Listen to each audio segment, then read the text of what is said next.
Fl-ewwel jum tax-xahar meta f'pajjiżna kulħadd qam filgħodu sab ma' wiċċu żieda ta' 5 ċenteżmi kull litru fil-prezz tal-petrol u d-diesel, fis-swieq internazzjonali il-prezz taż-żejt ħala akbar daqqa l-isfel f'dawn l-aħħar 4 snin. Dan meta f'jum wieħed il-prezz internazzjonali taż-żejt niżel b'7.9% għal valur ta' $54 kull barmil.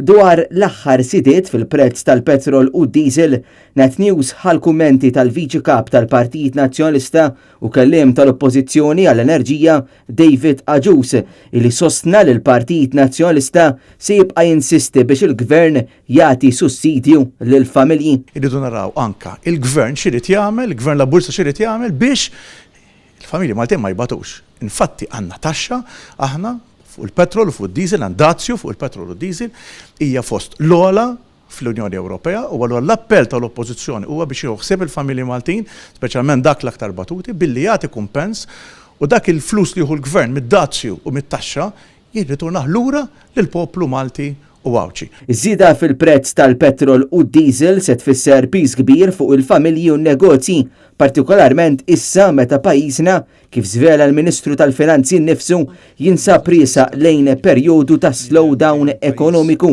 David Aġus insista li jissetta għal-maskla tal-Gvern illi jumejn ilu permezz tal-magna propagandista tiegħu prova jagħti l-impressjoni li l-prezz taż-żejt qiegħed jiżdied, iżda l-verità hija l-oppost. Deċiżjonijiet ħżina li jtieħu l-Gvern qed iwasslu biex il-familji Maltin, negozji Maltin qegħdin iħallsu għal prezzijiet ogħla. Aħna kellna dawn l-aħħar xhur it-tielet żieda fil-petrol u d-diesel ta' pajjiżna.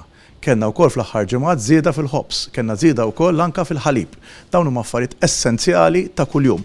Kważi kuljum nixtru l-ħobs u l-ħalib lill-familji tagħna u anke ovvjament immorru nitfgħu il-petrol diesel fil-karozzi tagħna u nużawhom ukoll għax-xogħol u għall-business kollu li wieħed jagħmel ukoll anke f'pajjiżna. Dan sa jwassal biex ikollna wkoll anke żieda wkoll fl-għoli tal-ħajja. L-effett ta' żieda fil-fuels irid jittieħed ukoll fil-kuntest ta' żiediet oħra li kellna fl-aħħar jiem, partikolarment fil-prezz tal-ħalib lokali u l-posta. Dan apparti l-prezzijiet ta' prodotti essenzjali ta' kuljum u prodotti tal-ikel li l-familji jixtru mill-ħwienet u s-supermarkets.